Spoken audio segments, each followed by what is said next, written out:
Здравейте! Днес ще си говорим за нещо, което става все по-важно – здравните приложения. И по-точно данните ни в тях.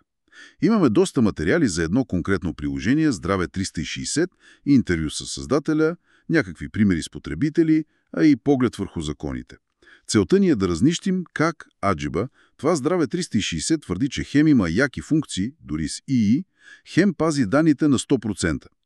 Да видим как работи и каква е законовата рамка всъщност. И така, основното при Здраве 360, доколкото разбирам, е това всичко си стои само на телефона. Криптирано. Не ти искат име, ЕГН, нищо лично. Което, честно казано, звучи малко нереално днес. Точно така. И това е, бих казала, фундаменталната разлика. А криптирано означава, че дори някой да вземе файла без ключа е просто безсмислен набор от символи. Сравни го с моделите, където данните отиват на сървъри и после, знаеш, може да се ползват за реклами, както сме чували за други приложения. Ами, създателят Нурджан Керимов точно това казва, че иска да разбие този мит, че уж трябва да избираш или умно приложение, или си пазиш данните. Добре, заключени са на телефона, ами ако искам да ги преместя? Или просто бекъп да си направя? Тук идва една функция експорт-импорт. Тя ти позволява сам да си направиш един криптиран файл с всичката информация и си го пазиш където искаш. На компютъра, в някой твой облак. Тоест не си вързан? Никак. Имаш пълен контрол и независимост. Ти си собственикът на данните. Буквално. Окей, това с локалното съхранение и експорта е ясно. Обаче, как тогава работи този ИИ асистент? Нали уж данните не излизат от телефона? Ето тук е, така да се каже, хитрия момент. Процесът е направен така, че да пази анонимността. Когато потребителят пита нещо ИИ асистента, приложението на самия телефон подготви един такъв временен анонимен пакет. Анонимен. Какво има в него? Само здравни данни. Примерно, стойности на кръвно, лекарства, симптоми, но нищо, ама нищо, което да каже «това е Иван Петров». И този пакет Се изпраща. Да, праща се за моментна обработка към ИИ модела. Gemini в случая. Само за секунди. И ключът е тук. След като ИИ даде отговор и той се върне на телефона, целият този пакет данни от заявката се трие. Веднага. Веднага. Абсолютно веднага. Политика на нулево съхранение. Zero retention. Сървърът забравя, че изобщо е имало такава заявка. Нищо не се пази и не се учи с тези данни. Значи приложението знае, примерно, за високо кръвно, но не знае, че е моето високо кръвно. Точно.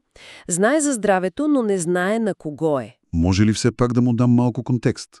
Примерно пол, възраст, за да е поточен анализа? Да, можеш. По желание. Можеш да въведеш такива неидентифициращи данни. Пол, възраст, това помага на ИИ, но пак не те идентифицира. Звучи доста добре обмислено. Има ли някакъв реален пример? Как помага това? Да, имаше един описан случай. Потребител Георги, на 65. Той си въвел лекарството бета-блокер, което му предписали. И после решил да почва и магнези като добавка. Обаче преди да почне, питал и асистента в Здраве 360 дали е окей. И? Какво казал ИИ? Асистента веднага сигнализирал за потенциално взаимодействие. Обяснил, че и бета-блокерът, и магнезият могат да забавят пулса, да свалят кръвното. И комбинацията може да усили този ефект. Потенциално опасно. Значи му е казал да не пие магнези? Не, точно това е важното.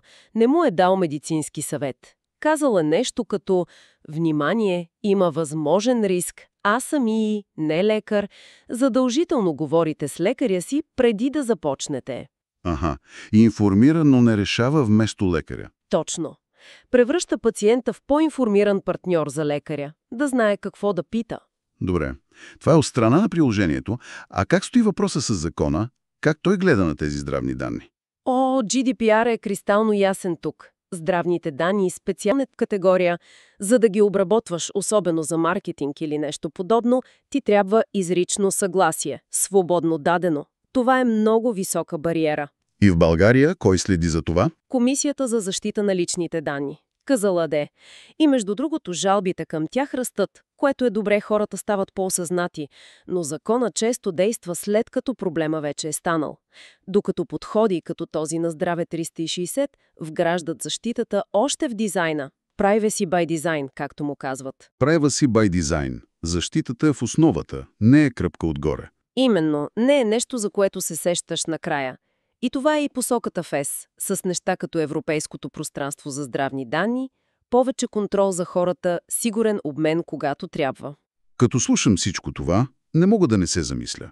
Щом технологията очевидно позволява да имаме умни здравни инструменти, които поначало пазят данните ни.